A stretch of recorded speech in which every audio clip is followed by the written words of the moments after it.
We have a Texas teacher who is looking for a new job after she was caught defending pedophiles to students in her class. David, what happened in Texas? Okay, well, first of all, the husband is coming back with a different story, but a Texas teacher was fired for telling students, don't judge people for wanting to have sex with 5-year-olds, and asking them, apparently, to call pedophiles minor attracted persons. Stop calling them that. You're not allowed to label people like that. What? Stop it, Diego.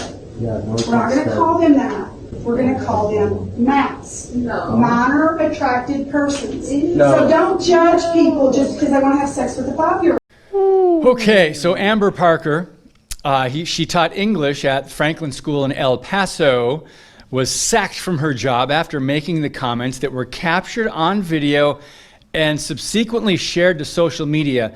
Katie, I want to stop right there for a moment because we're only hearing primarily about stories in classrooms on teachers that were captured on video, right? Mm-hmm.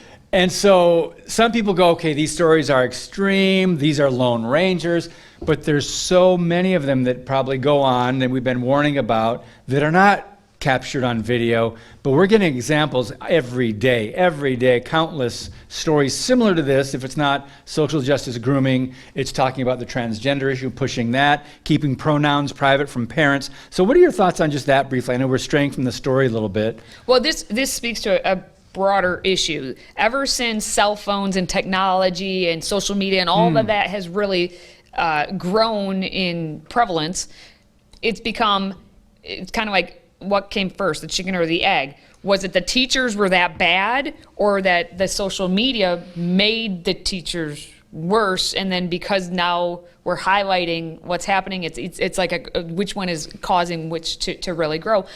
This is an instance, I think, if we want to talk specifically about this, you have an 18-second clip of this teacher, and you heard what she said. You know, you can't call them pedophiles, minor attracted persons. We've been talking for years now. MAPs is what it is. That minor attracted persons, MAP, MAP. So whether or not she was being plain devil's advocate or whether she was serious about this, it caused her to get fired nonetheless, no matter what.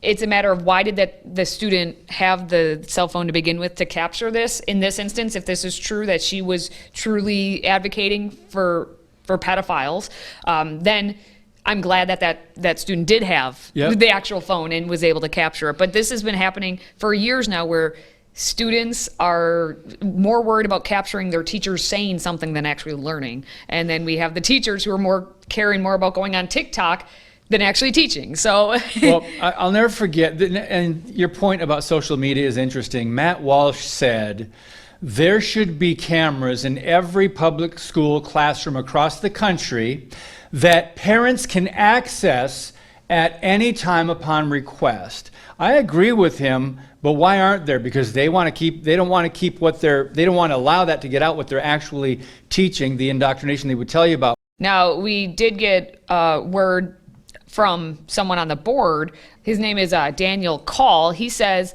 I understand that at one of our high schools today, an English teacher tried to normalize pedophilia by telling students that there's nothing wrong with adults wanting to have sex with children as young as 5. I've seen a video of the exchange and it is revolting. I normally try to give everyone the benefit of the doubt, but this is where I draw the line. Pedophilia is sick and is always wrong. No politically correct acronym can make it right.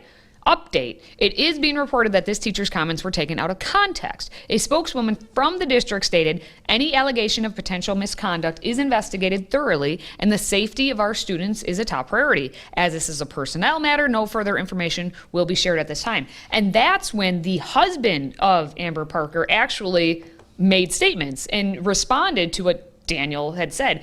The husband said, Mr. Daniel Call, I happen to be the husband of the teacher in question. I can tell you that we were shaken to the core about these accusations. It is both scary and disturbing that an edited 18-second clip could destroy a 30-year career when taken completely out of context. She is exemplary as a teacher and truly cares about the students. Needless to say, we have spent many sleepless nights because of this cruel release to social media of the 18 seconds. We pray that you and the rest of the board will see this for what it is and not allow an edited video destroy an innocent woman, her career, and her family in the process. I want to thank you personally for the updated post to begin to right this wrong.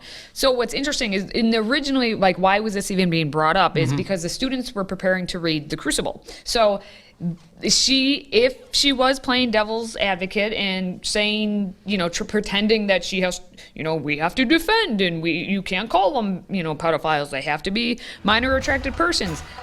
We weren't in the classroom. We don't know. And because we only have that 18 seconds, this is what we're going off of.